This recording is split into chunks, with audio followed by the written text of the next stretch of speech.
రోజు నెల్లూరు నగర నియోజకవర్గంలో అర్ధరాత్రి 12:30 టైం. ఈ టైంలో కూడా ఒక వైఎస్ఆర్సీపీ కార్యకర్తకి లేదా నాయకుడికి ఒక ఆపద, ఒక ఇబ్బంది లేదా పోలీసులు అరెస్ట్ చేసినారంటే ఈ రోజు వందలాది మంది ఈ రోజు పోలీస్ స్టేషన్ దగ్గర రావడం, ఇదంతా కూడా మీరు గమనిస్తే ఇంకా 3 సంవత్సరాల అధికారం ఉన్నా కూడా కూటమి ప్రభుత్వానికి ఈ రోజు ఇంత మంది వస్తా ఉన్నారంటే ఒకటి అర్థం చేసుకోవాలా, మీరు చేస్తున్నటువంటి అరాచక పాలన గురించి ఒకటి అర్థం కావాలా. ఈ రోజు ఏదైతే నెల్లూరు నగర నియోజకవర్గంలో కొంతమంది కార్పొరేటర్లని వైసీపీ తరపున గెలిచిన వాళ్ళని టీడీపీ తీసుకున్నారు. ఆ రోజు మీకు మంచిదనిపించి ఈ రోజు మరలా తిరిగి 5 మంది కార్పొరేటర్లు మా దగ్గరికి వచ్చినప్పుడు వాళ్ళ మీద మీరు అక్రమమైనటువంటి కేసులు పెట్టి వారందరినీ కూడా అరెస్ట్ చేసే పరిస్థితి. సో ఈ విధంగా 6 గంటలకు జగన్మోహన్ రెడ్డి గారి ఇంటి దగ్గర వాళ్ళందరినీ కూడా అరెస్ట్ చేస్తే ఇప్పుడు 12:30 అయింది, 6:30 గంట అయింది, ఇప్పుడు దాకా కూడా తీసుకురాలి. వాళ్ళ ఫ్యామిలీ మెంబర్స్ బాధపడతా ఉన్నారు, ఎందుకు అరెస్ట్ చేస్తున్నారని. నారాయణ గారు కూడా ఆలోచించుకోవాలా. ఇప్పటికి అనేకమైనటువంటి ఇబ్బందులు పెడతా ఉన్నారు. నేను అన్నిటికీ కూడా కార్యకర్తల నాయకులు అందరికీ కూడా అండగా ఉండడం కానీ వారికి సపోర్ట్ గా ఉండడం కూడా జరుగుతా ఉంది.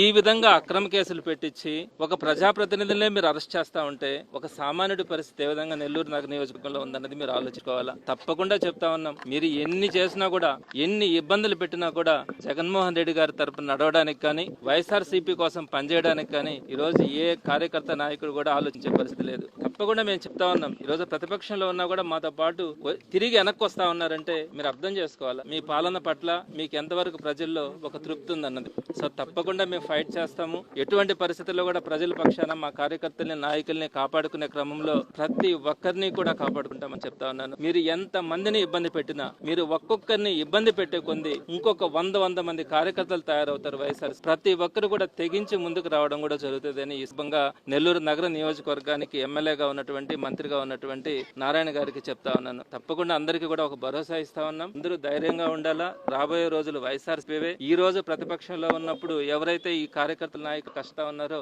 వారందరికీ కూడా గౌరవం ఇచ్చే రోజు జగన్మోహన్ రెడ్డి గారు ఈ రోజు కూడా చెప్పడం జరిగింది. తప్పకుండా నేను ఈ సందర్భంగా ప్రతి కార్యకర్తకి నాయకున్న కష్టాలు పెడితే పడదాం. రేపు ఒక రోజున మీ అందరికీ కూడా గౌరవం వచ్చేలాగా జగన్మోహన్ రెడ్డి గారి పాలనలో మీ అందరికీ ఆ గౌరవం వచ్చేలాగా మీరు 10 మందికి మంచి చేసేలాగా తప్పకుండా మీతో పాటు ఉండడం కూడా జరుగుతుందని ఈ సందర్భంగా నేను అందరికీ కూడా హామీ